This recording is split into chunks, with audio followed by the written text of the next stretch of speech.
This week, we sat down with Ben Moeller of Moeller Door Window right here in Mercer County. 5 brothers, 1 company. Their dad started this thing in 1987 with nothing but work ethic and a welding job at night. And one by one, all 5 brothers found their way back to it. Think about that for a second. 5 brothers, different personalities, different paths, all ending up at the same place. Ben takes us through what that actually looks like. The friction, the trust, and how 5 completely different people somehow keep building something bigger every year. If you've ever worked with family, wanted to, or thank God you never had to, this one's for you.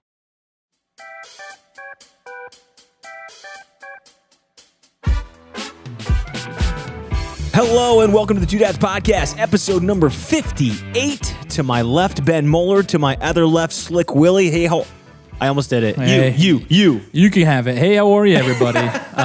He's always trying. I got one ounce of thunder each week, and he's trying to take it. But I do that so much in public now. Like, I think that line is just so brilliant that sometimes it's hey, how are you? So I'm so sorry about that. I'm gonna probably get reamed in the comments. People think like it's like a Bill Ray original. I mean, somebody else said that before I did. Where did you hear it? I gotta know. I just think back when I was young, and Haley, I love you when you're listening to this. I think, when I was young in a bar, just a smooth entry point to the women was, hey, how are you? Like, just... It's good. It's always good to bring up the old women's stories and think that that won't have any backlash for when this episode comes out next week. That's good, right? Well, I mean, at the end of the day, she was the best. I chose her. Good way to I like that. There you go. That's right. Ben Moeller, how you doing today? Welcome to the Two Dads Podcast. Hey, how are you? Nice. Look at this. See, you can't use that, by the way. Do not. If I see this on Moeller Door and Window, like Moeller Door and Window, hey, actually, I'll get in on that. I'll do a bit with you. Would you? Yeah, that's good. Speaking of bit, it's funny you had brought that up before we play the numbers game. Every time I think of you guys, I think of an old WCSM ad I had heard, and I want to get to this shortly, but let's play the numbers game real quick because I do want to tell that story. Bill Ray, 58, episode 58, congratulations. Nobody thought we'd make it this far. Did we even think we'd make it this far? I don't know, but we did. So here we are today, 58. What you got on your docket? I'll go first because I don't think anybody's got this one. Usually I give the guest the opportunity, but 58, Kawan Alexander, linebacker. We're in the 50s. We're linebacker and lineman numbers. Shout out to Kawan Alexander. Live in that ballpark. And Alex Deuce took a shot at Keith this week. He texts me. Alex texts me all the time. Last week's guest, Keith winning. Yep. He didn't have anybody for episode 57, and Alex basically is like, he's not my friend anymore because... CJ Mosley was number 57, was also drafted in the same draft year as Key. So at least we didn't call him on the podcast, like call him out this week. It's important. I think transparency is key. We talked about that just a minute ago with being that Haley had having previous women in your life. But you got anybody? Anybody in the 58? Could have been a JV linebacker you played with back in high school? I'm running through my mind, and everything's just so foggy. I'm a Browns fan. Tried to think of a decent linebacker there. There just have never been any. And so, 58's just, it's a tough one to nail down. That is a tough number. For me, I actually have one this week. Ooh. Believe it or not. Thank you, Mayor of Salina, Ohio. I believe Mayor Hazel said Jack Lambert. And if I'm not mistaken, Jack Lambert, 58. I think you're right. Jamie, look that up. We're stealing that from Roka. Here we go. Jack Lambert's number I think it is right. 58. See? There you go. What do I have? Yes. You got a little assist. Nice. Thank you, Mayor. His coffee still, it's expensive. That's what we got. I don't get the hookup. I don't know. I don't know what to say about that. But it's good to see you guys. How was your weekend? Hope everything's been well. Ben, how was your weekend? We'll kick it off with the guest this time. Had a great weekend, man. We went and watched some Flyer basketball, so oh yeah, heading out again next weekend to do the same thing. Basketball is hot right now. We actually just had Cam Elwer agree to come on the podcast, so I'm excited about that. Delphus is in. Who's all in right now? St. Henry girls just won. Shout out Tron, Nate from St. Henry, head coach girls basketball. Sick. So huge win there. St. Henry's on a roll. So. Who else do we have in the state bound right now? So, Flyers. Boys, the Flyers. Okay. Honestly, locally, Delphus and Marion are. I think that's it. The St. Henry boys aren't in it. They've been beaten already. Yeah, I think they got beat. I'm really sorry about that. Sorry about St. Henry. A funny story about state tournament. I got a buddy named Derek Dickey, friends with Bear. Okay, he went to Knoxville. He's the head coach of Jonathan Alder. And I just think this is a hilarious story. You guys are going to think I'm a ruthless friend, but I didn't say it. I'm just relaying the message. We have a bachelor party this upcoming weekend, right, which is state basketball tournament. And he's like, hey, if we go to state, obviously I can't go to the bachelor party. And They lose in regional finals this week. And within like 25 minutes of the game ending, our buddy Meatball texting the group, "See you Friday, Derek." It was just like, it's a little fresh wound to be throwing salt. I don't know if I feel like I would take it seriously from a guy whose nickname is Meatball. Why is his nickname Meatball? It's been Meatball since I've known him. Bryson Moeller, he works at 49 Degrees, or he did at least. I think he still does. Well, I had a horrible nickname in high school. They used to call me Not So Long. Yeah. Just in high school, or still? Well, I don't know. Sometimes I see people outside. I'm like, can we just leave it, dude? Can we just like let that go? But you know what? Some people still live there. But I like the name Meatball. I'm really glad to hear that. But speaking of you, we were talking about basketball and stuff. But every time I see you, I think of WCSM. You know why? It's such a core memory for me. And I know this is a weird story tangent off yours, but every time I see you, one of my earliest memories of wanting to be in radio, wanting to be on air or entertain, I don't know what it was, but one of the old WCSM commercials where he was like, forgive me. Looking to buy a new door? Moeller Door Sales in Maria Stein will service you the best doors possible. Located off State Route 127, Moeller Door. Yeah, there's something like that. But do you remember the commercial? Can you hear it when you hear that? Well, so all of our radio commercials, I had an uncle. His name is Jim Hausfeld, and he was the creative director, commercial maker down at WTUE in Dayton. And the guy was phenomenal at what he did. And my dad basically would go down there, do voiceover, that kind of thing. And Jim, for whatever reason, probably had some specific idea in mind where he wanted to throw out some sort of salesy, nasal kind of thing. I'm guessing, I think I do remember something like that.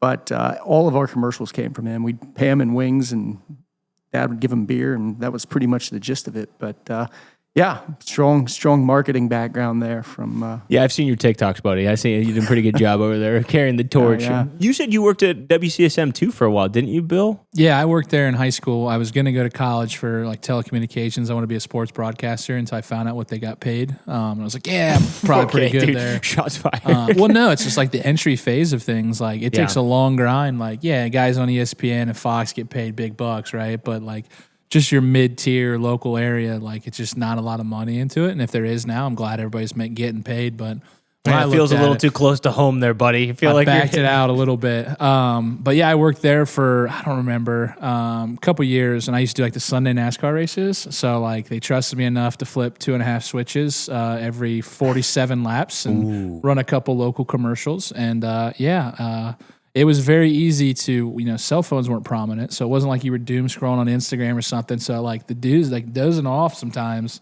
it happened.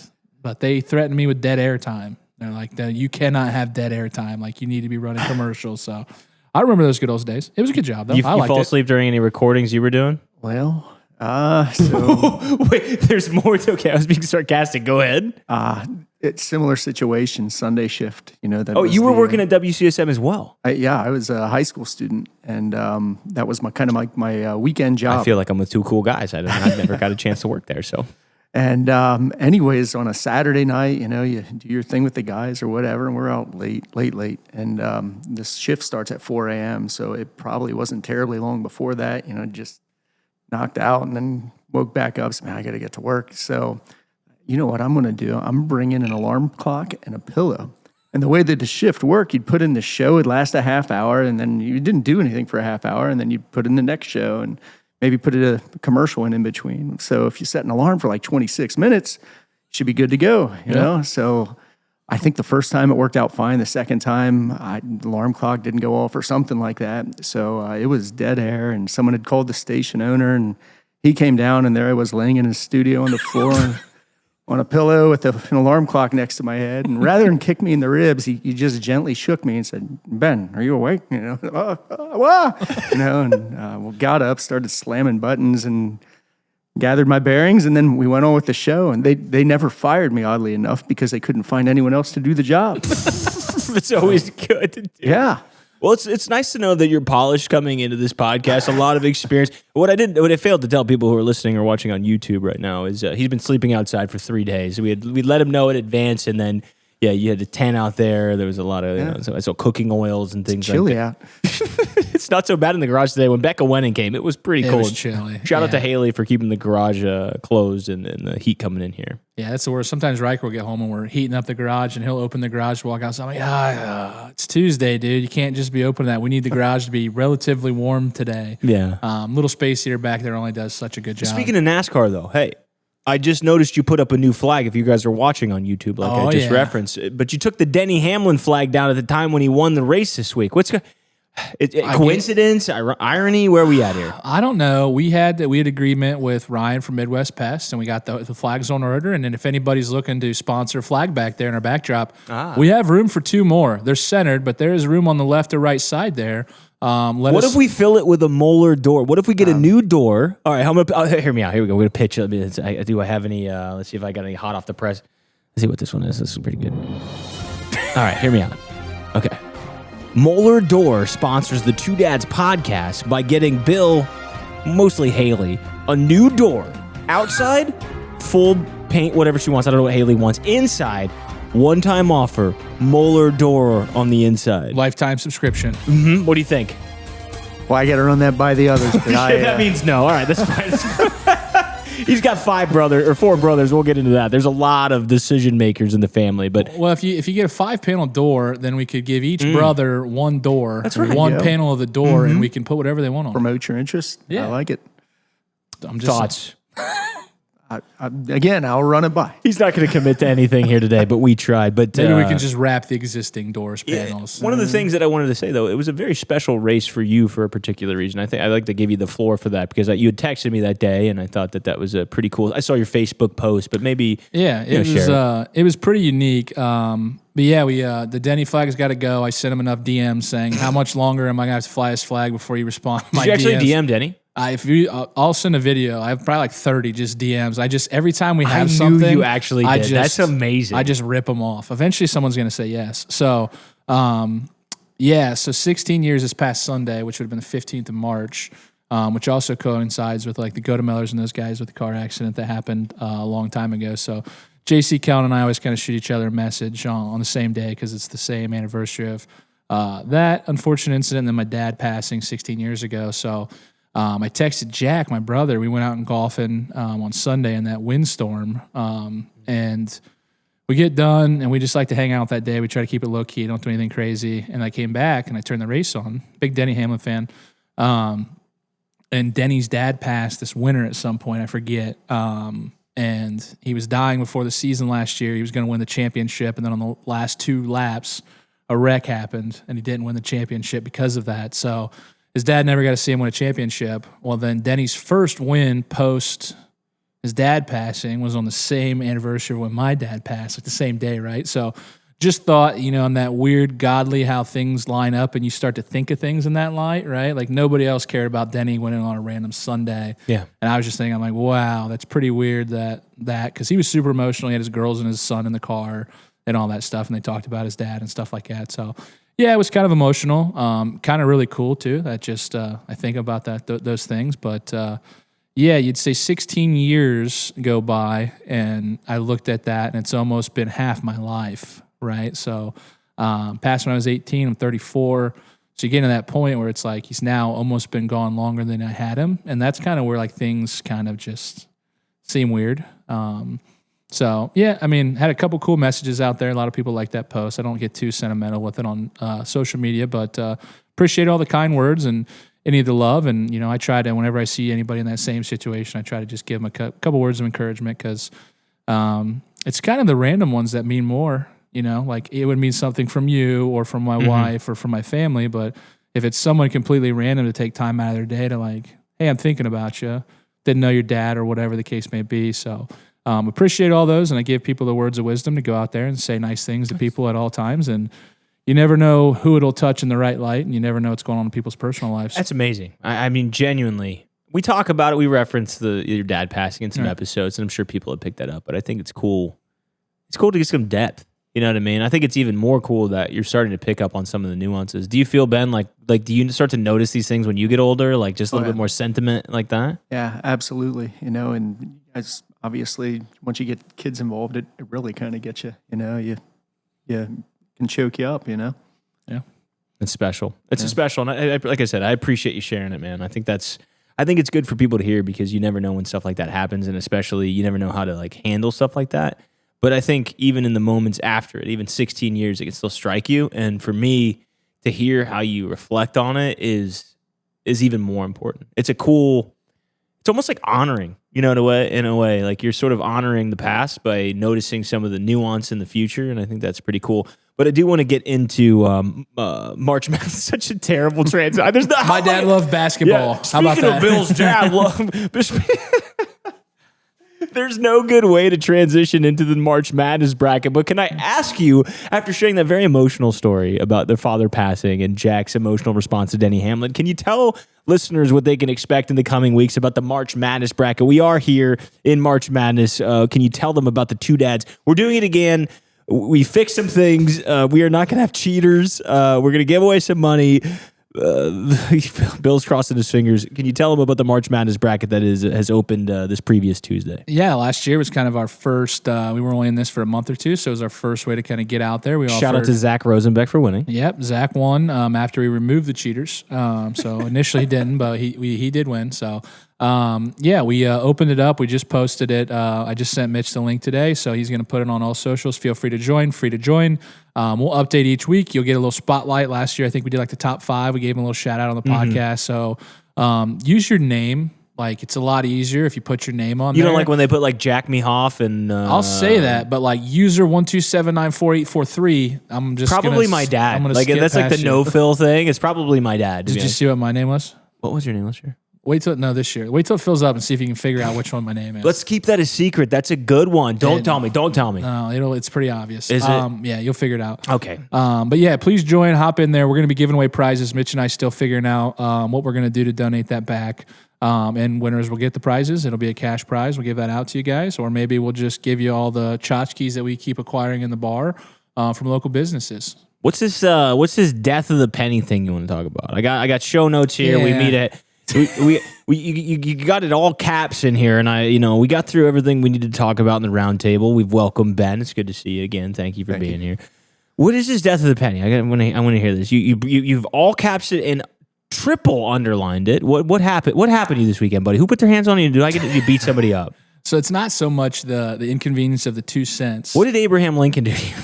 The 2 cents. He got dissolved. Poor guy. So the government, trying to dissolve the penny or whatever, Sure. and they haven't really come up with a way to round it officially. And I think every business does it. They're not differently. accepting stuff anymore. They don't accept pennies anymore. They're not making them. But So prime example, I went to McDonald's the other day. Tell your story. I'm so sorry. And I don't know what the total was. Right, it was $6.97 or $6.98, and they just hand me back $3. And it's like, I wasn't sweating the 2 cents, but I know there's people out there like my grandpa. It's in the show notes, Bill. I think you're my sweating grandpa. the 2 cents. No, I think it's a good topic to talk about because like I don't know if anybody's figured out, right? Like if I invoice for Holloway dumpsters or anything, I'm invoicing to an even dollar. I'm not even messing with cents, and it's in the price with obviously the tax and everything, right? Just a nice smooth number, but like that 2 cents adds up. Can I set the tone for you real quick? Sure. Tell us about it, Bill Ray. So that 2 cents, right, goes where? But if it was 7.02, you're betting your bottom dollar, they're not just charging me 7, right? So now it's like a 4 cent swing, and I'm not a penny pincher. This is not the moral of the story. But what do businesses do? Why is everything not rounded to 5 cents at this point? It's coming. Right. But you would think when you say we're getting rid of pennies, everything has to be in increments of 5. I'm crying, dude. It's just a failure by the government, man. Why would you get rid of pennies? Before you made that switch. I would agree with you. Yeah, you're right. Like, it's just like an operational thing that our government spent millions of dollars to do this and have all these board meetings and arguments, and they couldn't think about the actual person and the consumer. It's just annoying. Thank you, Bill Ray. I'll pay 5 cents more every time to not have to deal with this. Thank you for just keeping the podcast light and entertaining, my friend. That was amazing. Thank you. Thank you for bringing that up. Oh my gosh, dude. Welcome to my TED Talk. Oh my gosh, dude. I don't think that the Law and Order music would hit as hard as it did there. I felt like I was in the prosecution room and Bill Ray was going. Bill Ray versus the U.S. government. So Again, thank you, everybody, for tuning in and listening it up. But for those that are listening, let me gather myself real quick. Today's guest is Ben Moeller. And Ben, your story is tied to something a lot of people around here already know well. That's Moeller Door Window. It's a business that started in 1987 and grew into something people all across Mercer County recognize along State Route 127. But what makes Ben's story interesting isn't just the business. That's not what interests us. It's the handoff. Because at some point, this stopped being just something his mom and dad built and became something Ben had to help carry forward. And not alone either. Ben has the help running a business with 4 brothers beside him. And you heard that right, 4 brothers. And while that sounds good on paper, the reality means pressure, opinions, responsibility, chaos, and somehow finding a way to keep one thing moving in the same direction. And that's what today's about. That's what really interests me. Not just garage doors, not just windows, not just the latest skits on TikTok, which we'll get into, but what it looks like when Ben Moeller and his brothers take on something that's already mattered to a community and make it their own. Ben Moeller, welcome to the Two Dads Podcast. Thanks for having me. You care about Mercer County, but be honest, are you actually doing anything about it? The Salina Moose Lodge isn't just a place to grab a drink. It's one of the most active organizations in Mercer County. Youth programs, charitable giving, local events run by regular people who just decided to show up. And right now, they're looking for young families and new members just like you to keep it going. This weekend, Isaac Busher plays live Friday night from 7 to 10 p.m. And don't miss the Easter egg hunt. Adults, Saturday at 3, kids, Sunday at 1. Open to members and their guests. Come see what it's all about. Then think about making it yours. It's the Salina Moose Lodge, 1473, 1120 East Market Street in Salina. All right, Ben. Well, first thing first, you got 2 gift bags over here. So they were blocking the cameras a little bit ago, but we are going to distribute these. Ooh, 2XL, that's mine? I think, Yep. yeah, the medium, the medium's mine. Medium soaking wet's me. The 2XL blanket for you. No, so- this is large, you jerk. This is large. Don't start that. We're going to open these, but the first question we had, your dad started this business back in 1987. You do that math 38 years ago. What pushed him, what's the story there really? How'd that start and how's it kind of grown? So back in 1987, or I guess prior to 1987, Dad kind of bounced around a little bit, looking for what his thing was. Spent some time at Minster Machine at Crown. He'd eventually picked up, occupied a position at another door company.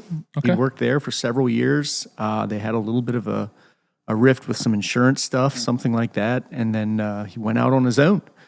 And, he had kind of the wall up against him. He had to work hard. He actually went out and took a job at Kinniger Welding. At the time, it was a small weld shop out of New Bremen. He worked there in the evenings. Just doing what he could to provide, put food on the table, that kind of thing, and kept sort of pounding away at it during the day, gradually getting to be an established business that sold garage doors locally. So he worked hard, man. He really put his heart into it, and he obviously had to sacrifice a lot for it, but it all worked out for him. What's the insurance dispute? So, help explain that to me just a little bit. Bridge that. So, he's working somewhere. Yeah, so he's working somewhere. He's at the time would have 4 kids, his 5th on the way. His 6th on the way. Somewhere along the line throughout the pregnancy, his employer basically kind of states, hey, we're not going to offer insurance anymore. And I think at the time, it's a little different now than what it was then.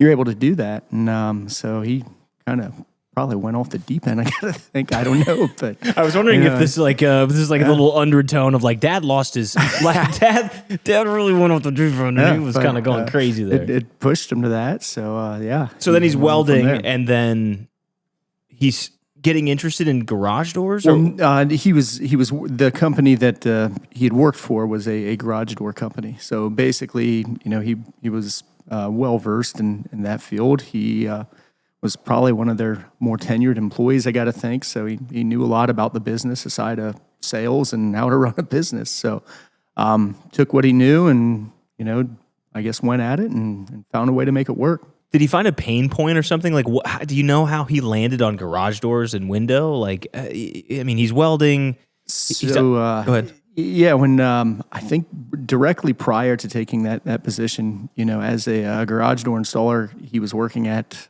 I believe Crown, Yes, it was Crown, but he was on nights, and he's got these kids coming and that kind of thing. He's like, man, I want to see my kids, so he wanted to find a day shift situation. So someone had suggested to him that operation, so he went over there and got on first shift with that, and enjoyed what he did. He obviously was pretty decent at it, so just suited him well. And you talk about, him working kind of multiple jobs, probably being that dad just to make sure he could provide and things like that. I think you said you're the oldest of the boys. Yes. I don't know how much you remember of that, but I do remember my dad actively working a lot and never missed a sports game, but he definitely wasn't there for everything, right? Did you kind of see that growing up change your trajectory of what you want to do with your family today, or? I'd say definitely, yeah. I can't, and I don't want this to sound as if we viewed him as not present, because that certainly wasn't the case. But you do remember him not being there for a few things, and it wasn't an extended period of time, just a couple of years, and it was the evenings, so you still had your time with him. It wasn't that he was completely not present, but it certainly took a lot of what he probably would have loved to have been around. Yeah, I mean but that's a whole different generation. I mean. Yeah. It's such a nuanced thing. Like, yeah, I appreciate that you're sort of prefacing it like, yeah, I love my dad. Like, I love my mom. Like, but my mom was a really hard worker. My dad was a really hard worker. But it was like how it was trained. I mean, you're coming off the back of the Great Depression parents. Yeah. Who worked only, like, and then you see the emotional trauma from that family. I'm not going to dig into that, but it's like, okay, you can see how it kind of like gets better and better. But I'm glad to hear that. But yeah, I don't take it that way. I just think, especially in a Mercer County blue collar town, like we work. Yeah. This town works. I look back at this all the time, and I think in retrospect, right, look back to, families like that where I don't know if your mom worked or not, if she kept the homestead, right, but, we want to be at all of our kids' stuff a lot more nowadays than maybe the old ones do, because we have the option. Because two people are usually working in most families now. That's well said, right? too. Yeah. So, it's not apples to apples, right? Most families have two occupants, not all, right? So back in the day, it was, dad's job was to work 12 to 16 hours a day because I had to provide, and mom kept everything at home. And that was just the norm, right? But it definitely set the precedence for the future generations, right? Let's flip it back and say, I'd like to be at all my kids' stuff today, but I also wouldn't envy my dad at all for the hours he worked every single week for 40 straight years. Didn't miss a beat, right? Same with your dad and your dad, right? So it's like, I kind of like the wife's work, and I know it's different for me. She doesn't work as much, but we found what works. Did you ever, what'd that teach you about work ethic, though, seeing that growing up and always being the oldest brother? You always got the short end of the stick. I know that. Yeah, probably. But, it obviously it impacts you, this is kind of an odd story, but I remember one time I'm staying at a buddy's house. It was in town. We lived in Casella. And it was late night, and we're out doing our thing, this is 10, 11, 12, whatever years old, and you're ding-dong ditching and doing stuff like that or whatever. And hey, there's my mom and dad's house. So we went up and rang the doorbell, and I run around back, and I'm looking through the back window, and I see my dad.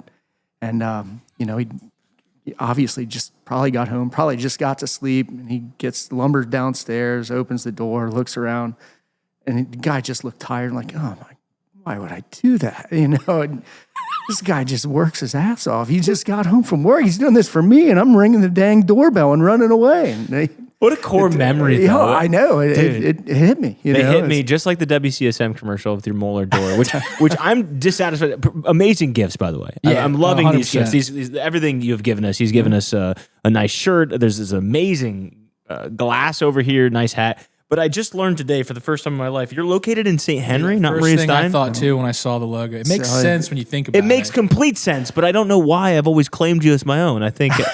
if we would have just found a way to move that Marion local border 17 feet, whatever it is, whatever the width of the road is there...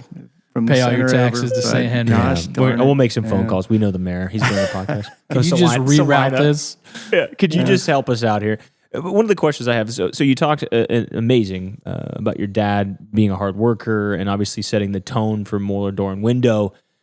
When did it shift from just like a side hustle to start taking traction where your dad kind of jumped to the next phase? Sure.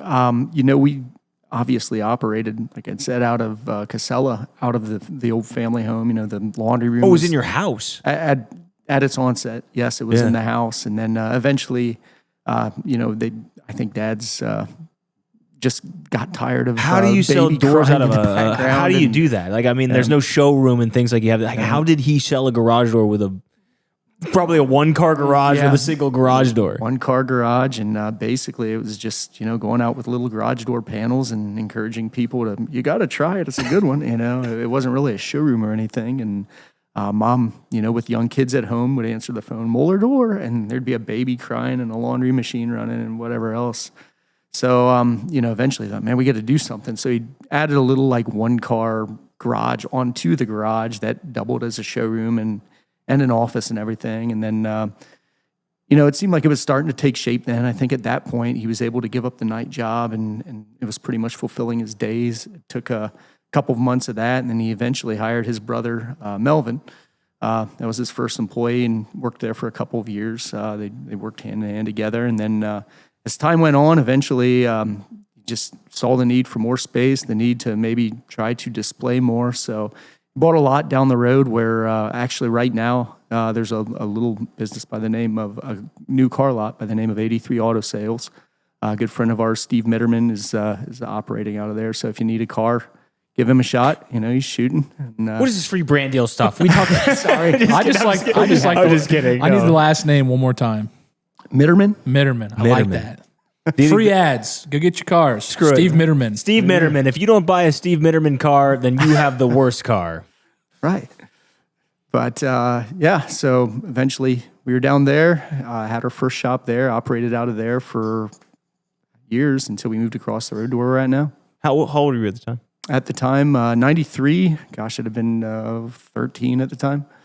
Where No, you- sorry, I was 15 at the time. So you're to the age where you can start working and you can help around there. And Where- you're gonna start. And you're Yeah. gonna get started now. You're my oldest boy. yeah. Where do you fit into the equation there then of kind of transitioning? I'm sure you transitioned to the business at some point because you were an able body and you were free labor. Yeah, and I can't complain. He did pay you for it, and obviously you got to pitch in. So he'd take me out and maybe use me as a second hand here or there, or for that matter, when you had an old pile where you put the old garage doors and tear that crap apart, whatever it was. If a semi showed up, you maybe had to help unload that, whatever it was.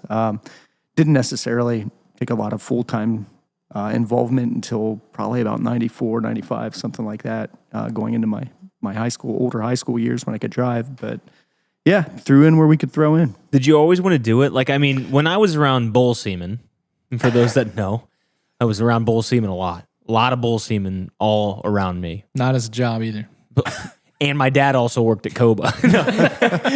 But I don't know. Like, being around it all the time, I loved going on rides with my dad. I remember the sales calls. That's my core memory. My dad worked a lot too. He made the games, and he was an excellent father. But I remember going through that and saying to myself, this isn't for me. Like, I looked at it and I said, nah, I don't think I want to have my whole arm up a cow and do that 32 times. That pays well, and Dad showed that there's a lot of work and work ethic and a lot of really good takeaways from that. Sure. Did you go through something similar? Like, did you look at it and be like, I don't want to do garage doors. I want to make my own way? Or were you always so super, fixated on working in the garage industry? Oddly enough, we had the conversation about WCSM and my uncle who had worked radio, and I really thought that was my thing. That's what I wanted to do. And to your point, Who wouldn't love sleeping on the job? right? So I went down and job shadowed him in Dayton. And man, I was like, this is big time. And I'm in Dayton, and seemed like the thing, but obviously just didn't work out that way. And we went back, and I did always enjoy working with my hands. So it worked Talk out. to me about that, though. What was the transition back from? So I mean, I can appreciate wanting to be in the entertainment space, right? Like, I think that's fun. And have you always been a creative? I kind of have a two-parter here. Have you always been a creative, and was that like an attraction? Sure. Right. But I'm really curious about, like, why did you come back then? Like, what was the draw that, like, okay, radio is not for me. Where did the dream vanish, and then where did you come back? Well, I didn't formally leave, so that's probably why I came back. I graduated from Marion Local in '95, and did the job shadowing thing, and a little bit of thought towards, should this be a career path or should it not? And I guess really as the business kind of grew, it made maybe more sense to look at that, and probably just kind of directed myself there through through common sense, I suppose. Just I wasn't a fantastic student, so why go off to school? Hand up accountability there. Bill, Ray, and myself holding our hands up. But yeah, it makes sense. I mean, it can take you in unexpected places, and in the beginning, there's a lot of things. And for young listeners out there, we do have a young demographic. And I don't know. I guess my question real quick before I toss to you, Bill, Ray, is like, would you encourage trying that though? I think, was there a successful skill that you acquired, or maybe a vision? I know you call it common sense, but like, you obviously job shadowed and you did the diligence while you kind of held the part-time to see if maybe expanding was the idea. It doesn't sound like you regret it. I mean, would you encourage more kids to go like kind of test the waters before jumping all in? It's something I've probably kind of asked myself before, and what I will maybe say to your point earlier, you said people around here work, they work, and just looking at it, when you're going into jobs and you're putting your best effort forth, and you're maybe looking at some people in some other trades, what they're doing and outside of the area, and like, man, I wonder what I'd have done if I would have went over to, this city or that city or whatever it might have been, just to see what would have evolved if you would have tried something different. And I'm not saying I would have done something different, but it does leave a little bit of a seed probably in the back of your mind. Like, I wonder what could have been, you know? Yeah, we can what if ourselves to death, right? So I always try to say, I made the best decision at whatever time in life, and I don't really regret making that decision. Absolutely. So I think a lot of people can probably resonate that. But you weren't the only Moeller, right? You got a slew of brothers behind you. So you start working there. What does it look like for the following brothers to kind of trail behind you and also all choose to kind of join in as well? Gotcha. So my path was straight from high school into the workforce there, into the workforce for the family company. So that happened in '95. I'm going to have to, gosh, I forgot my list. I actually had everyone's ages. Are you a list guy? You a big list guy? No, not really. Okay. But I forget their ages. It's a big show here. We got a lot of, I'm really honored you brought the list. Just didn't want to get their ages wrong. Pat's 45, Nick's 44, Frank is 40, and Mike is 38, I think. So we're going to play a mini game called How Old Are Your Brothers? Hey, Mom, I got a question. I'm close. I know. It's all right. The problem is you have to go back to work the next day and see your brothers at work after this. Next Tuesday at lunch, they're going to be like, 38, huh? Yeah. You think I look that old? Yeah, right. Yeah, well, what's it like? So the path all comes back together. All roads lead that way? I mean, how do well, all of them took a little different route. My brother Pat, the next one, had done the auto body repair thing for a while. That was a passion of his. He did it for a moment, and a couple years, then came back. And actually, at the time, we had a paint shop, so he helped manage or run that paint shop. And then eventually, we kind of dissolved that. So he went into the door and window business with us. And then my brother Nick actually is kind of the accountant of the family. He went off to Wright State, got his accounting degree. Worked at an accounting firm down in Dayton, but at the same time worked part-time for a garage door company down there. So he was sort of learning the business while learning the accounting, and then drug both of them back here and put them towards best use in the business. And then Frank is kind of our computer guy. He's sort of an Excel guru. He went off to DeVry in Columbus, went to school there and worked for a company by the name of Nofziger Door down there. So he was kind of... Sorry, come again? Nofziger. Sprechen Sie Deutsch? Sprechen Sie... Yeah. Dortmunder, good, okay. Good friends of ours down there. But he had worked there and then also picked up all the computer skills and then kind of meshed the two and came back here and, did what he could with that. And Mikey, actually, maybe the oddest path of them, went into underwater welding, went to Minnesota...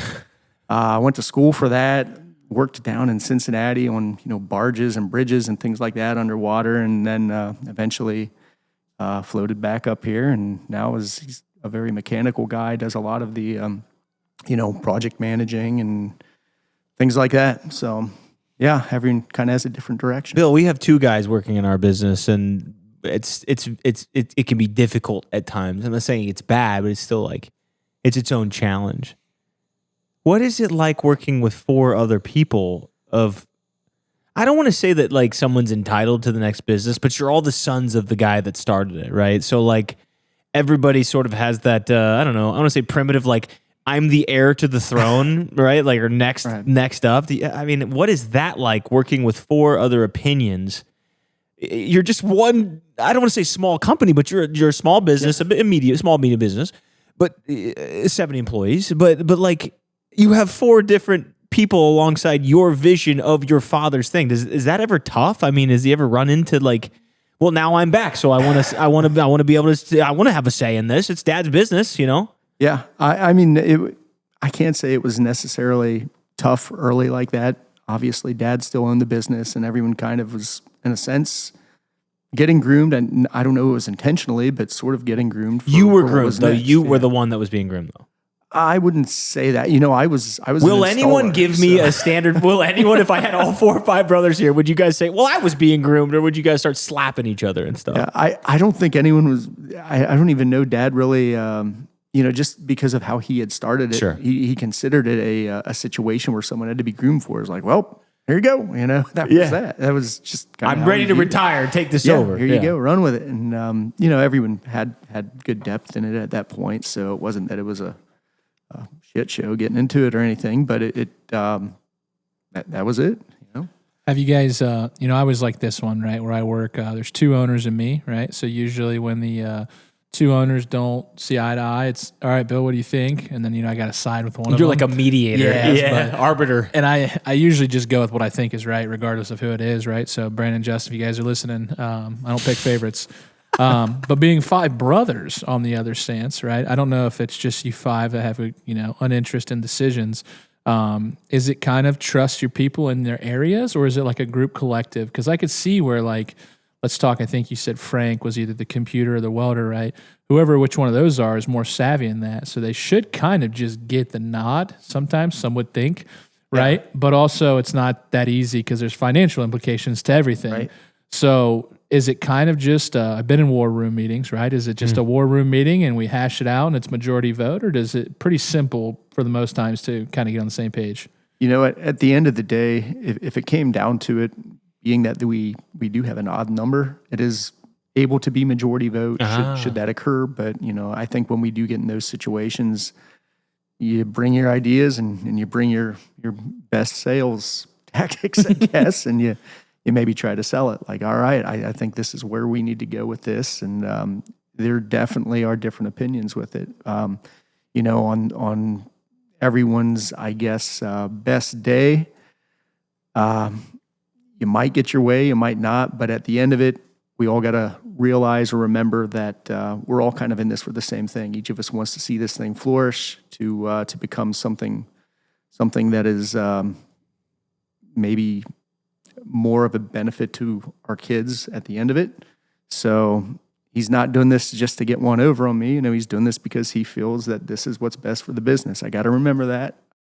You looked at Winners Meats online and talked yourself right out of it. Sound familiar? The price looked higher than you expected and you closed the tab. Well, here's what you didn't know. Those prices include shipping, expedited, 3 days, cooler and dry ice included. And if you're local, select pickup in store and you'll take up to 20% off your order. Right back to the price you'd pay walking in the door. Same old school butcher, same quality, order online and pick up in store. Don't close the tab, just change how you pick it up. It's Winners Meats. Shop now at winnersmeats.com.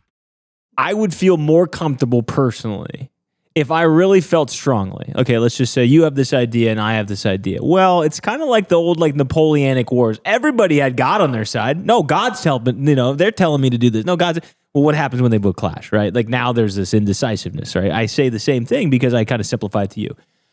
No, I'm doing this because this is Dad's best interest. This is what the Moeller Door, and you say, well, no. This is what Dad's best interest is.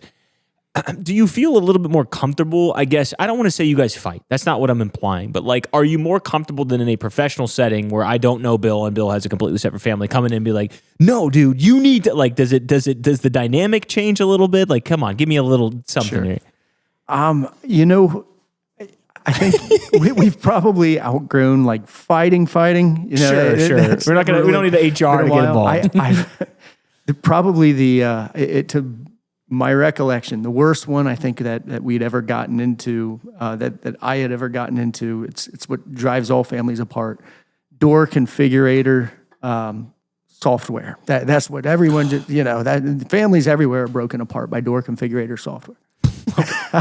Please talk to me like I'm a 5-year-old. What does that mean? What does that mean? No, I'm bringing it up because looking back at it, it's kind of humorous. It's like, man, this was such a huge deal back then. And then you get to looking at it, it's like, it's just a disagreement. You can't let that happen, and you kind of move on with it, Was everybody in favor of the new building out there and the remod? I think we were. Yeah. I mean, looking back at it, that was, everyone knew it was time for something. And, yeah, it was a no-brainer. Every time I drive by it, I just think it's a good visual staple. It looks great. Like, it really looks. It's an incredible job you guys did. I'm pissed to know that St. Henry gets to claim it versus like I would be like, that's Maria Stein's people right there. I went to school with Mohlers and like, yeah. I'm with you. Yeah, We'll get with the auditor. Auditor, if you're listening to this, can we get an ordinance to circle around? We're going to get a bunch of Redskins mad at us trying to pull. That's not that. Two of my brothers are Redskins, so there's no What? taking it to That changes the dynamic. They married St. Henry girls. Oh, they went to Maryland. That's where you graduate, technically, right? Yeah, I think yeah. all people would agree that's where you graduate. I mean, how would I hear amazing stories about?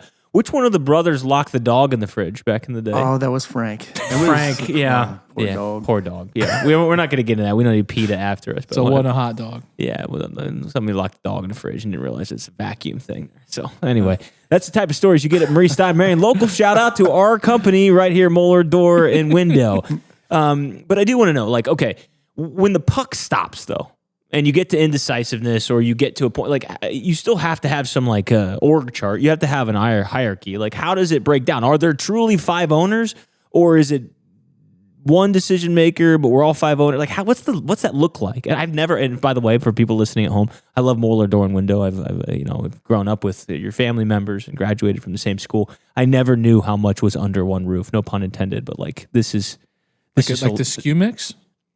What? Or are you saying just the brothers? I'm just saying the brothers. I'm saying okay. I never knew how much like went on behind the scenes. So this is fascinating to me. But like if the puck stopped and you had to have some kind of like org chart, what does it look like?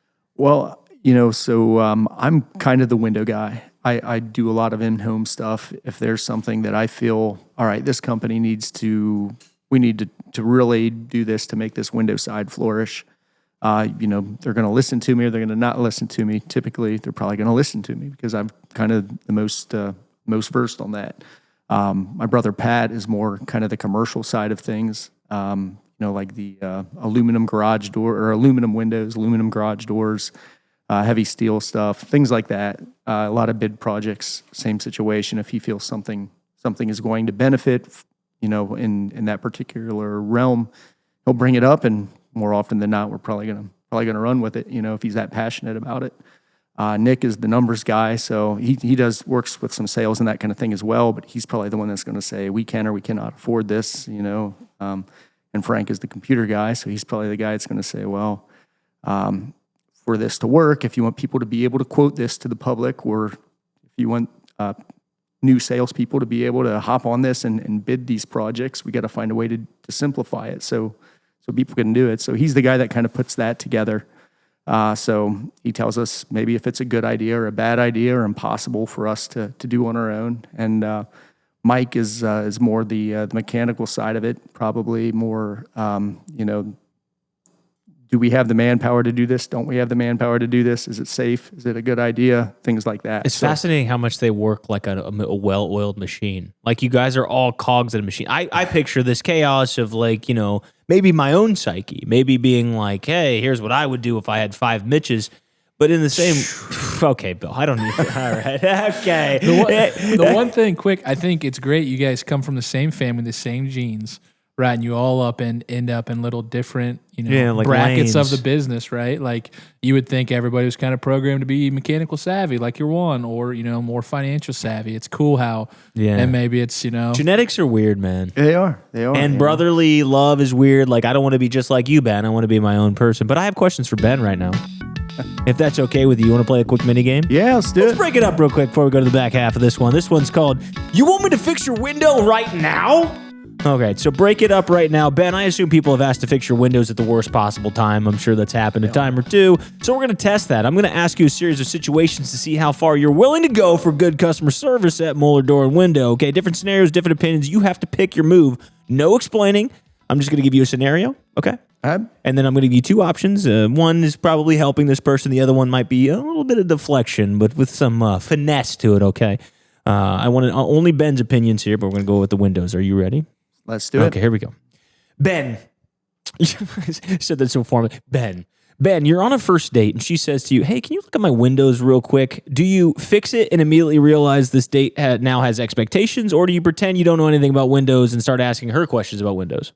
I'm a window geek. I look at that window, man. Okay. You're at a wedding, and the father of the bride pulls you aside at their garage about their windows. Do you help them and miss the entire reception, or you say, not today, big guy, today's about love?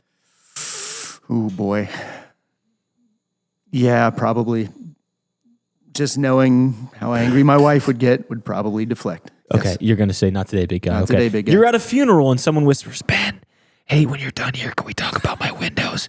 Do you nod like you'll help and avoid eye contact for the rest of the day, or do you pretend you didn't hear it and suddenly become very emotional and leave? Not an avoid. Okay, not an avoid. All right. You're at dinner, and the server overhears you and what you do and wants to talk to you while you're eating. Do you diagnose it at the table like it's a medical condition, or do you tell them you're having an allergic reaction to windows and you got to leave? I'd probably diagnose. Okay, good. You're at your kid's ball game, and another parent corners you in the bathroom. Do you help them, and now you're the unofficial team handyman, or suddenly lock in like you're scouting for your kid for MLB? Were you just at one of my kids' ball games? You get cornered in the bathroom. I'm sorry to hear that if they're coming at you that quick. That was Mitch in a wig. Yeah, exactly. I just testing. I like to do some like pre-stuff. Your neighbor knocks at 2 a.m. Do you go help their windows, and now you've set a dangerous precedent, or do you turn the lights off and hit the ground like it's a SWAT situation? You care about the neighbors. You got to do it. Good for you, man. You show up to a job and the customer has already tried to fix it. Do you stay calm and fix it like nothing happened, or take a deep breath and say, we're going to just pretend this part never happened?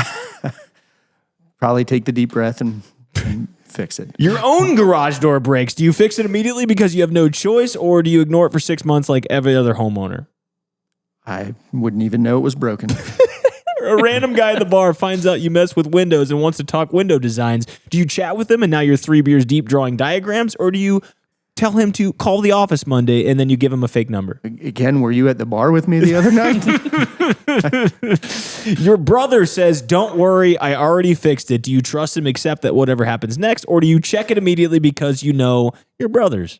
Yeah, they can handle it. All right, that's a fun little mini game. I wanted to break it up. That was a good time. Thank you for having that little moment with us.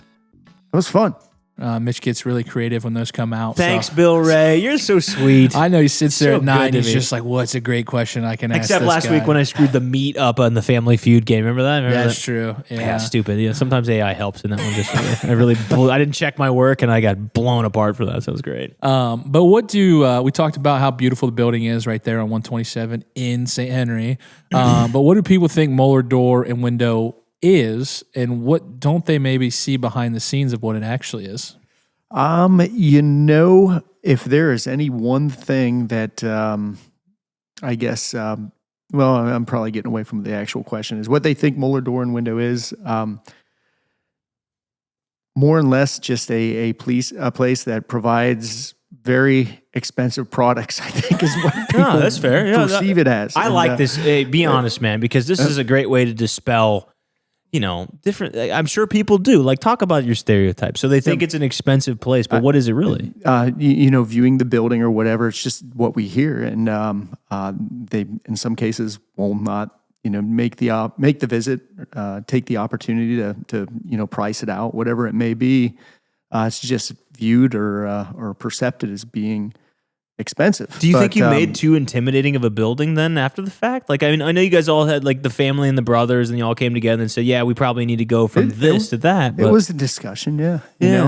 We kind of talked a little bit about it, but what we do find, especially in a lot of cases, people further away will come in and say, man, you guys are very, very That's kind of reasonable." where I'm at. So for me, living in Columbus and coming from bigger cities and having lived at their places, like, to me, you look modern. I don't think you look like over expensive. You just look like, look, Mercer County loves a brick building. They love a nice. Yeah. Well, guess what? Brick was expensive back in the day too. Like, there's no. And yes, it lasts in quality, so you don't have to change. But I think modernization and stuff, that's not a fair. It's not a fair stereotype, so to speak. But You know what is a bad stereotype? And I think this is a good chance for you to maybe right the ship here, not to talk about your competition. But if I get one more flyer from Renewal by Anderson, I'm gonna bring up another penny topic to them. I'm gonna send pennies to Renewal by Anderson because they swear by all these empty promises, right? They go, I can beat your window price by 37%, and I'm like, I just built a brand new house. Why are you stopping next door? Their big thing is, if you order today, we'll take off 70%. It's like, well, yeah, 70%. Yeah, you marked it Where up were you at, 100. man? I just had somebody ask me for 20% of my profit to come to like a baseball thing, and I looked at him and I go, I literally can't give that to you. Like, I cannot give you. That's all my revenue. Like, what do you want me to do? Like, you just make $0 to come out your baseball game? And they're like, what do you mean? The other place? I'm like, I can't whore myself out here. Like, okay, like if they're making 50%, great. But what kind of product is it? But anyway, my question over time. Okay, so facility aside, and that Mercer County, just go visit them. It's a very nice facility. Please don't overthink the outside if you're overthinking that. But my question is, like, when you took this over, okay, obviously you've changed the outside of the building. What have you changed about the inside? Like, how do you guys make your mark as 5 brothers running the business? Your dad had a vision, and you guys certainly have the next direction and new sets of problems that are sort of coming at you. How did you sort of make the biggest shift? Like, what was the biggest change you guys did internally? Really, more than anything, probably what opened our eyes to doing more customized kind of things, or really developing that side of the business.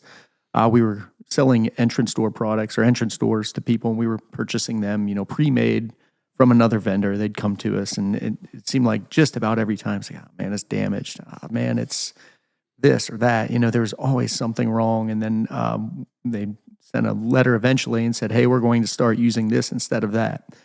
And it was a real depletion of quality. And at that point, we kind of said, what do we really want to do here? I know there might be some other places that you could possibly buy another door that was of similar quality to what we were getting, but does it make sense to do that, to seek that out, to go through all of that again? Because it's still going to ship damaged and do all the things that was previously happening. Or do we want to really, let's just start building these doors ourselves, go out and buy our preferred panels and parts and pieces and glass and whatever else, and then build it from the ground up.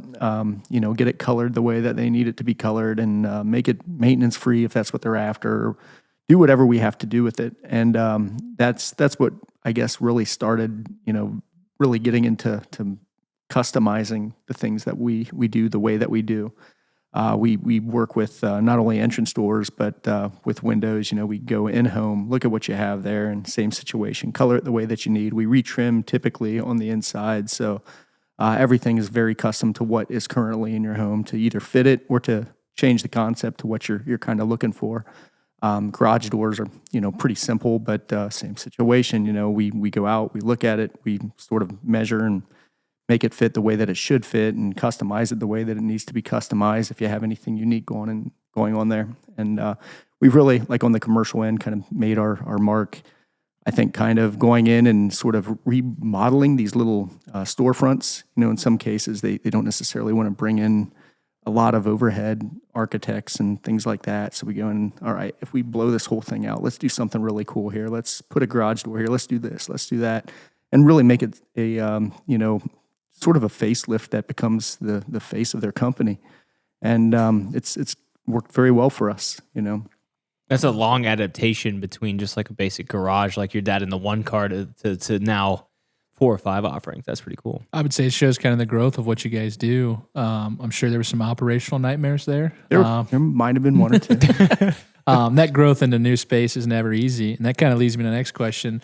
If you look at your business today versus 10 or 15, or really any visual points you can think of, what's changed the most? Was it just that customization, or, was it the growth of the company? You said you had 70 something employees. It's a pretty decent employee rate and payroll every week. So, yeah, it's, I guess the biggest, I guess, change, to your point, with that many people there, there's a little bit of pressure, obviously, because you got to have the work there for that amount of people. So I think you have to, if you're bringing that many people on, you have to have some diversity there, because if one thing goes a little bit flat, there's got to be something there to maybe make up for it on the back end. So probably the biggest change is just the amount of different unique things that you see every week compared to at the very beginning, where it was pretty much just, all right, here's your 2 flavors of garage door, and these are the 2 sizes they come in. One of my mentors, I think about this because I think about it more frequently than not. My side of entrepreneurship, I have always chased like new. And maybe Mike can think of like, he chased the underwater, or who does the technical side of like the computer stuff in here? Frank. And Frank might appreciate some like new tech or, crypto or some of these new, things coming in as an early adoption phase. For me, I think about one of my mentors, and he was telling me that he had tried a million different things to make money, right? And one of his most successful projects was something that was sort of like a dinosaur, but it was a business that functioned well. But it was video games, like the physical copies of video games. And now everybody says it like, well, we're getting rid of, we're getting, we're going to digital and stuff. But there is something to be said about reiterating something that has existed and worked for a long time. Do you ever think about that you're sort of in an older industry? Sure. That you are reiterating, but you are not exactly in a contemporary new business. Like, what do you think of that when you hear that, I guess? I guess I'm kind of a nuts and bolts guy. If my phone stopped working tomorrow, it'd probably be the best thing that happened to me tomorrow, in my own opinion. I like being outside, and I enjoy that kind of work. So to me, it fit me well. I enjoy projects. I enjoy managing projects like that. I enjoy selling them. So it's good for me, and I'm sure it'd be good for a lot of other people too. It's now that's a deeper. We need to hold our clock for that one to talk about. Is tech moving too fast and like checking out a little bit? Did you also? I guess I have a follow up to that real quick. Did you also start to get into thinking about the market size? I mean, you are one person. Like, do you guys do national stuff? No. So mostly not yet. Not yet. Yeah, right after the Two Dads podcast, you're gonna take off. Right. But my question is like, I'm just asking from a pure business standpoint. All right, your dad has the business in '87. You guys are all kind of groomed in it in your own ways. You find your own passions, and then you find those ways to come back and make those passions an effective superpower for your business, right? Which is really cool to hear. I had no idea this all went into Moeller Door and Window. But at the time, it was Moeller Door. Mm-hmm. And now you have all these other facets, whether you're blowing out a business or you're bringing new windows or you're bringing front doors or you're just kind of adapting. Does it also, were you also forced to change a little bit? I mean, if you sell everyone a garage door at a high quality product, hopefully the thing's not going to break, right? And now your market size is capped.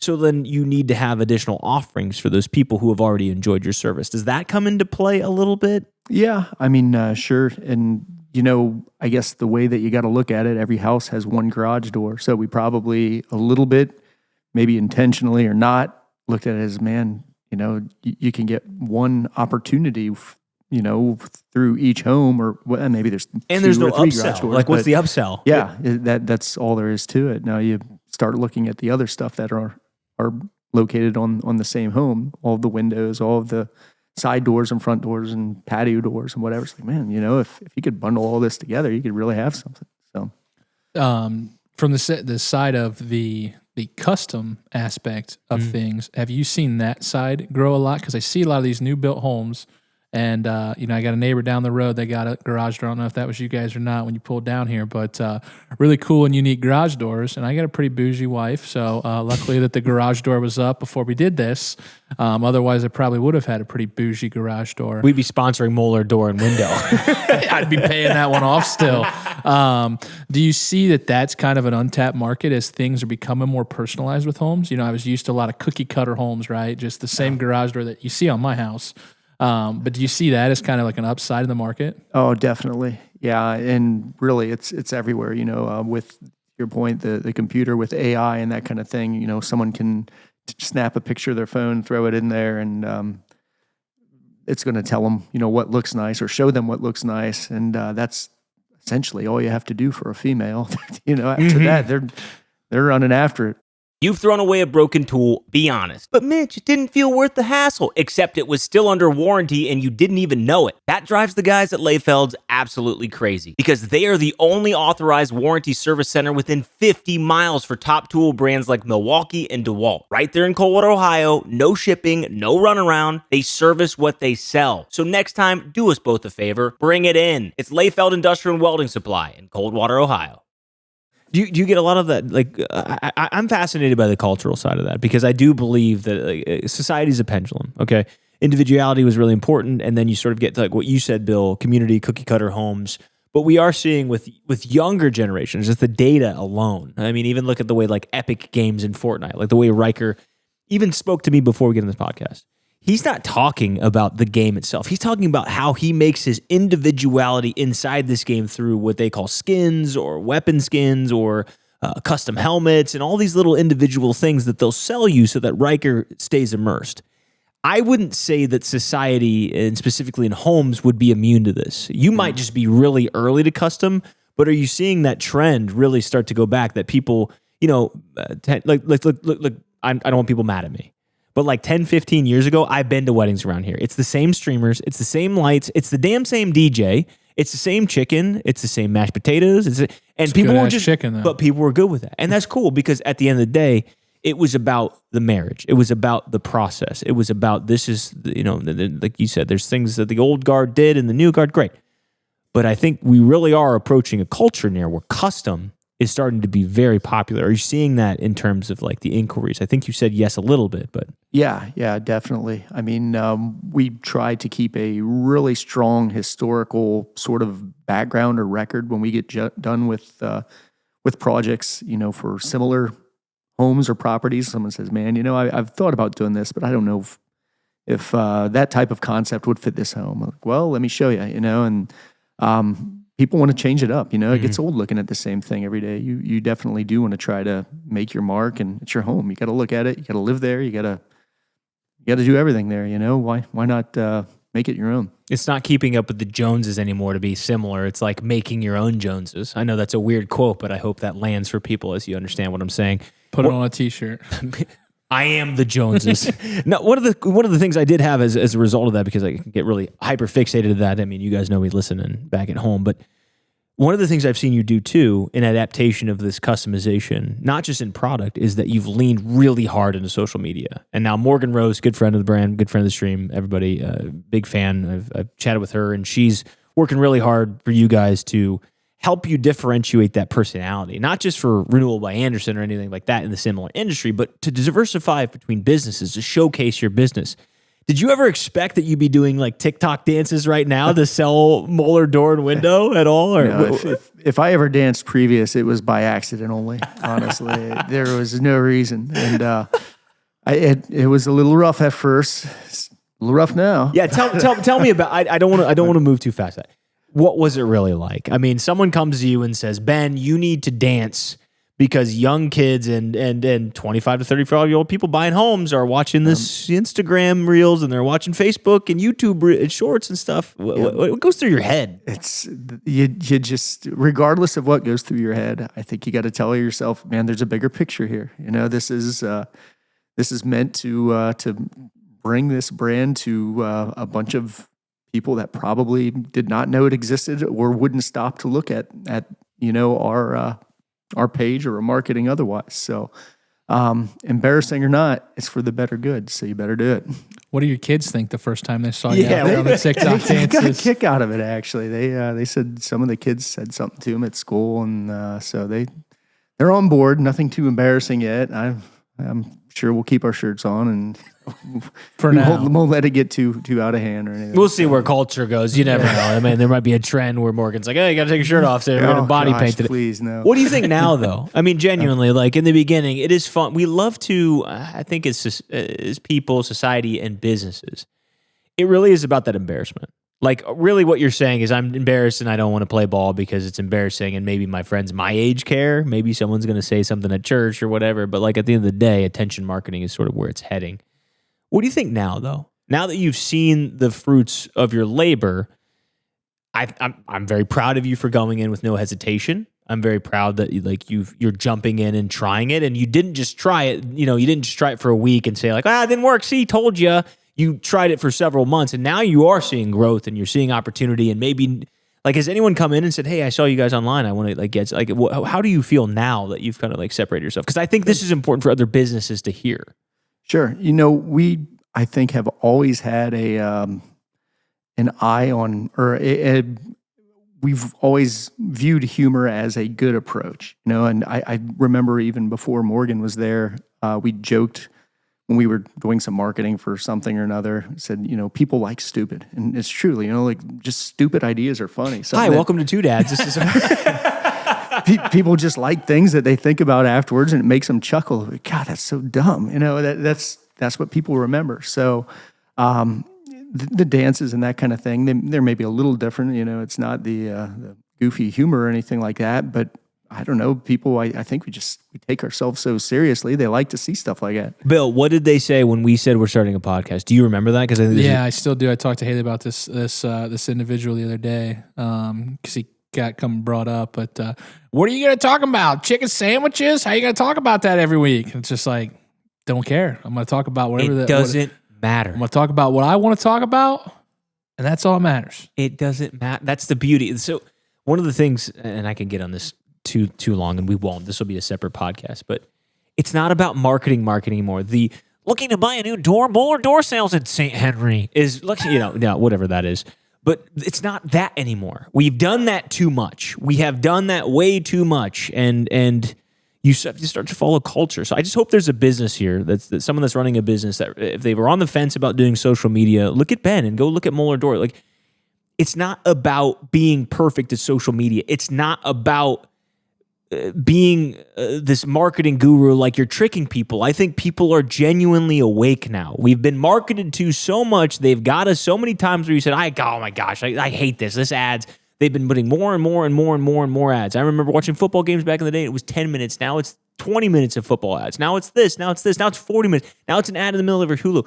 People are awake to it. And marketing is dead. And what here is to stay for right now until culture shift is attention marketing. They don't care that you screwed up this thing on the podcast, or they don't care that Bill shares this.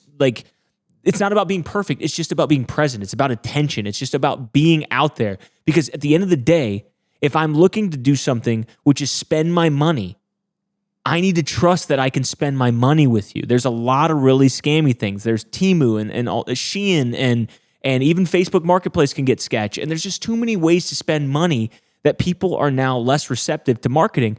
I have to know what you're about. And what I know that Moeller Door and Window is about is it's five brothers. These guys are goofy and they try. And yeah, maybe you get ham on your face because you did this TikTok dance and I can see it in your face that you're embarrassed and you're bright red and Frank's laughing. But that's part of the whole pageantry to it. It has nothing to do with the real. The real is the medium in which you get to people. The answer is you're being authentic, just like Bill Ray being honest with people, just like Bill Ray saying, it doesn't matter what's on my podcast. I'm just going to talk about me. And now you've seen the fruits of your labor go much, much bigger. So that's kind of my thing. My one thing about, I really didn't understand Mitch before I met him, right? I was like, man, look at this clown over there. And I'm just being honest, right? Sure. And then I get to know him and then I start hearing about him explaining how these things work. I'm like, I don't know. And then I start seeing it, believing it, living it, and I see what it does do. And my favorite thing, I was watching a reel, funny enough, right? I was looking this up probably 6-7 months ago when you were talking about attention marketing, right? And the guy compares it to, let's go old school. I'm sure at some point of your guys' career, you guys have paid to put a billboard up or, something, right? So I'm going to pay $1,000, let's just say, to put a billboard up on 127, 7 miles down the road from my shop, right? Wherever it's at. And there is going to be an estimated 1,000 cars that drive by it every day. And I'm going to have it up there for 30 days, so it's going to reach 30,000 people. That's incredible, right? I'm going to spend $0 other than Morgan's time, and she's going to make this reel that's going to reach 60,000 people, and they're not all from 127. They're from all over the state, right? So that's so regionalized. that billboard, right? To where this is now, that one guy in Columbus saw you, clicked your thing, saw your cool ass building, and said, hey, I got a buddy from St. Henry. Why don't we drive over there? We'll chop it up with this guy, and we'll stop down and check at Moeller Doors, see if they can do that custom garage door. How many times, Ben, have they come in and said, I saw your billboard? Versus how many times have they come in and said, Ben, dude, your dance was so funny. I was watching it with my brother, and we were over here, and I was crying laughing.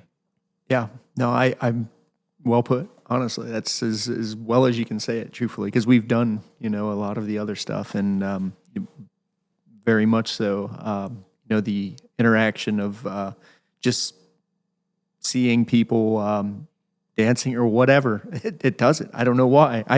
It's not for us. Yeah, it's not for me. It's I not guess. for us. And the best part is like, think of the billboard back to that, right? You see that, act like I need a garage door. I see it. I'm like, hey, I should tell my buddy Mitch. He's building a house about that. We'll totally forget to call Mitch or tell Mitch about this, or we'll forget what your company was called because they're not from the area. But guess what I do on Facebook? I tag Mitch. And share. And I share directly. Now that guy can't not see that. And all this growth happens organically through the socials. And I think everybody kind of understands the power of it. But I don't think a lot of businesses understand it or are a little too vulnerable to step outside their comfort zone and do the dances. So I think, the fruits of the labor and Morgan pushing you and you accepting that is going to do nothing but flourish your business. This ends our ad for Morgan Rose. She paid us good money to do that. So I just wanted to, if you guys are businesses are interested in getting involved, Morgan's amazing. I would be remiss not to just, send some love to her. My question to you, talking about growth, because that's a great point Bill made. When you look ahead, we round out the podcast and we're kind of wrapping up. When you look ahead, what does the next phase of business look like? Are you just doing more of the same better, or is there more that you're thinking about as you're adapting toward the future beyond TikTok and social media? Sure. I mean, beyond any kind of marketing, as far as a direction for us moving forward, one thing that I think we're maybe a little bit unique with our showroom, we take a lot of pride in a showroom. We've talked to some other door and window businesses before and, just kind of hashed it out like, well, what do you guys do? How do you get people through the door? And what do you mean through the door?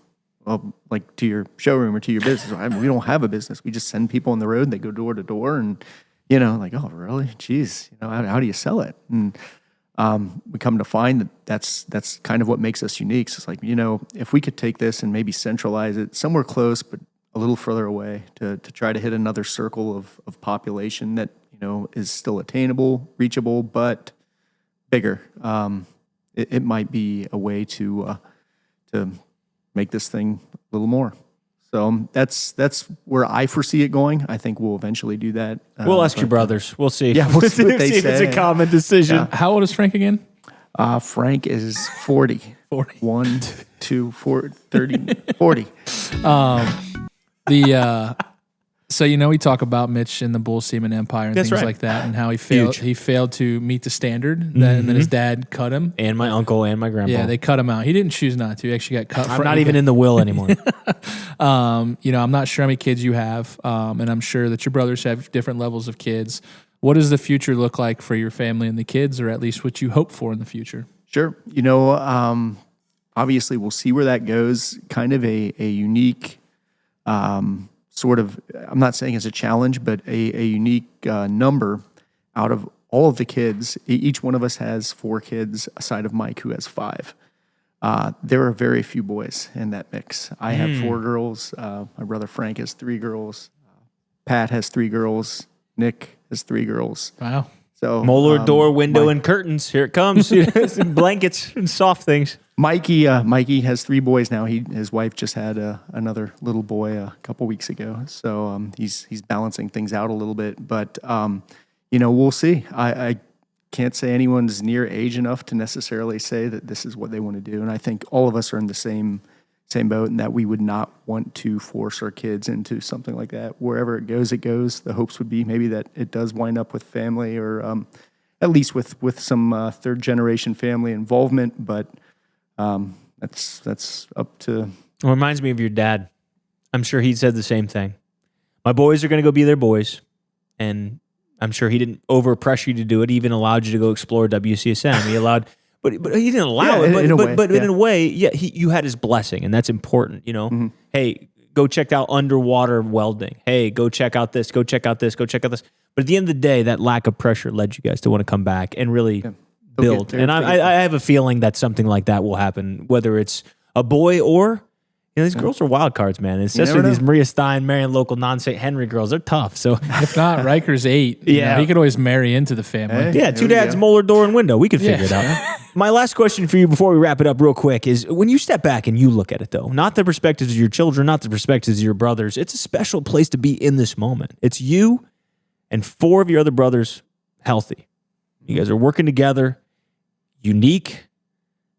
It's different, it's weird, but it's yours. And I guess my question is, like, you're still carrying on what your parents started, but what does it mean to you now that you've been so many years removed from the beginning to see what it is today? Yeah, it's kind of hard to explain. Really, it's something to be very proud of. To your point, there's just the fact that we're all still there and everyone's healthy and we're still getting along as well as what we do. We just got to find a way to keep that rolling. That's the big thing. Don't ever let the little stuff get in the way and make it not what it is. That's beautiful advice. Don't make it personal. It's just business. And at the end of the day, it is family. But at the end of the day, everyone on the 2 Dads podcast knows this sound. Ben, I have a question for you. Do you want to play our mini game? I was hoping you'd ask. We were going to ask you. We have a mini game this week. It's called Old School or New Riz, and it's presented by Midwest Pest Control and Wildlife. Remember, Ben, before I ask you this charity, it's $75 off your first service call. So call today and mention the podcast. That's Midwest Pest Control and Wildlife. Now, Ben, one of the things I did want to ask you before we get started is, do you have a charity that you wanted to shout out or we donate $50 to? Yeah, the MCDO multi-use path. In Maria Stein. Not in St. Henry. Just wanted to let that guy know, because I got to take my wins today. Okay, Ben, we've talked about the business. We've talked about your brothers. But now it's time to test something way more important to me, okay? Your willingness to sell garage doors on the internet, okay? We talked a little bit about social media, and this is our game show called Old School or New Riz. Bill Ray, you're not going to play today, but I got to get the opinions. I got my trust in it. That's good. I know you do. You have one phone a friend, though. That's right. If you need Bill, you call him in. Here's the deal. For the opportunity to play, we're donating $50 to the bike path, to this charity. It's high stakes, high pressure, and honestly, your brothers are definitely going to see this next week, so no pressure there. But I'm a very famous social media guru. I'm Morgan Rose's trainer, okay? I come from LA, and I'm very bougie. I have some new ideas for you to run social media at Moeller Door and Window, but you just have to tell me. Old school, like you're going to stick to your day-to-day and just ignore it, or new Riz, you're into trying it and see what all this 6-7's about or whatever these kids are talking about, okay? Does that sound good? Are you ready? I'm in. Okay, here we go. Ben, we want to mic you up on real service calls, raw, uncut, real reactions with real customers and upload them to Spotify. Are you old school with that or are you new Riz? I love that idea. Bring that up to Morgan, actually. That sounds great. New Riz. Here we go. Ben, we need you and your brothers to do a choreographed TikTok dance in the showroom, but everyone's going to know you as Big Booty Ben. Are you old school or new Riz with that? I'm going to have to go old school. Okay, man. old school with that one. Ben, we need to start an Instagram series. Which brother messed this job up? It's every episode you blame your brother differently and publicly, and then you throw coffee on them. Do you old school or new Riz? Oh, we new Riz that. Okay, absolutely. Ben, we need to film a YouTube series called Living in the Showroom Until I Sell 25 Garage Doors, and you could be living in there for days, maybe weeks. Are we old school or new Riz? Again, bring this up to Morgan. I love it. We started an OnlyFans app for Mercer County called Only Doors. It's not what people think. It's just garage doors, but they're painted in all nude colors. Old school or new Riz? That's new Riz. All right, Ben. We need to go live on Facebook every Wednesday at noon and sell windows like an auctioneer, but we're trying to tap into a new audience. We have to do the whole thing in Spanish. Old school or new Riz? I'm going to let that go. Okay. Ben, we have to dress you up like a literal garage door every day. You don't speak, you just open and close until someone comments. And they say, yeah, I'd buy from that guy. Is it old school or new Riz? I drink too much coffee. That'd make a complication. Okay. There. And lastly, Ben, the marketing team actually got some great feedback on Big Booty Ben, and now we need you to change your personal Facebook and social media handles to Moeller Door and Window, home of Big Booty Ben. Are you old school or new Riz? I'm out. All right. That's Ben Moeller. Thank you for coming out here, Ben. This was a good time. Did you have fun? Hey, I had a great time. All Thank right. you. Bill Ray, anything to say before we go? March Madness brackets. Thank you guys again for participating. We'll let you know on the prizes. Anything else from you, Bill? No, other than that, I would say go check out Moeller Doors. I learned a lot today about certain things that I didn't realize. So when my wife tells me we're going to build a new house, I'm calling you. Anything else to say, Ben? And thanks for having me, and just thanks everyone for the support. We really do appreciate it over there. They're a great company. You should check them out. Thank you St. again to Henry. Salina Moose Lodge, 1473 Midwest Pest Control and Wildlife. Thank you to Layfeld Industrial and Weld Supply, and thank you to Winners Meats. We'll see you next week.